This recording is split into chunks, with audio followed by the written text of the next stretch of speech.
Mafia, the Old Country Review by Game Trailers. Today, I'm reviewing Mafia, the Old Country, the fourth installment in the Mafia series.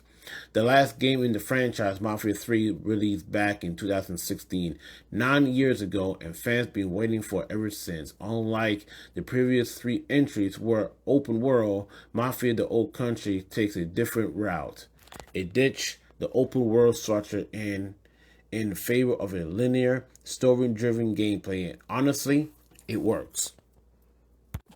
All right, here's about the story and the characters about the game so far. So this is not spoilers. So I'm not spoiling the whole game for you. This is just basically the prologue.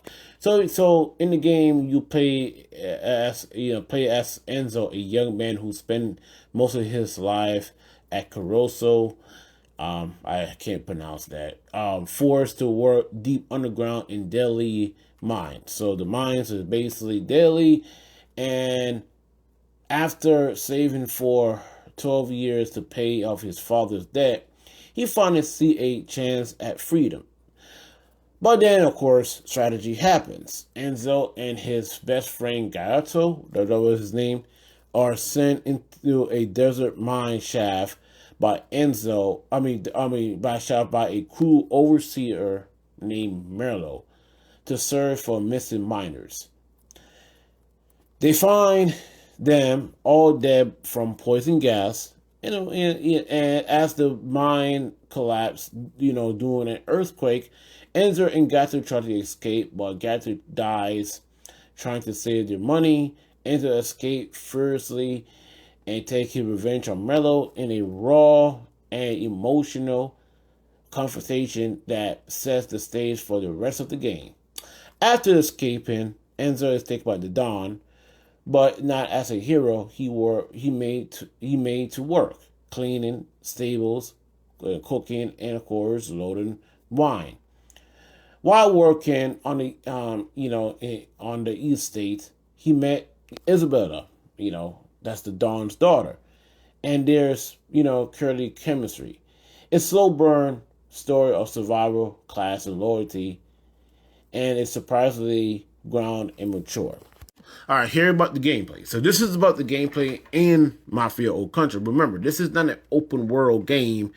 You have side quests and you gotta do stupid quests. You know how these open world games today is.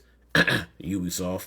So this is basically linear. So now it's not open world. So basically it's a story game. So basically the gameplay is simple but effective. You find stealth missions where you sneak up and behind enemies by pressing the X trigger. A mini game rapidly mash X to choke them out.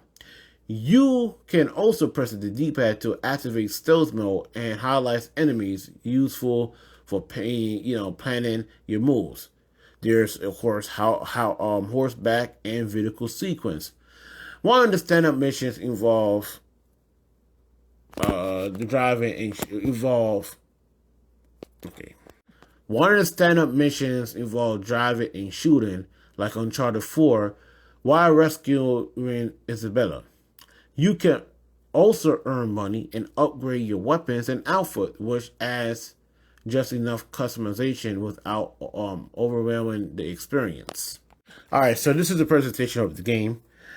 Visually, yeah, Mafia Old Country is gorgeous. The cutscenes are cinematic, and the world feels alive. And the setting, I can't pronounce it, silly countryside is full of charm and danger. I was surprising that the game is very polished. Previous Mafia games had buggy launches. Looking at you, Mafia 3, but this one runs clean. Voice acting is excellent. The facial animation hit. And of course, no Unreal shutter in my experience. The only issues I have is the loading times are rough, really rough. You stand still, through long waits between missions, and it breaks, the immersion a bit. Here my final verdict of the game. If you love the Mafia series or story-driven action games, Mafia the Old Country delivers. It's a ground well beautiful shot and tells a beautiful story. Great storytelling, great characters, polished gameplay, beautiful world. Just ready for those long loading time. If you enjoyed this review, subscribe to my channel and for early gameplay and breakdowns. Thank you.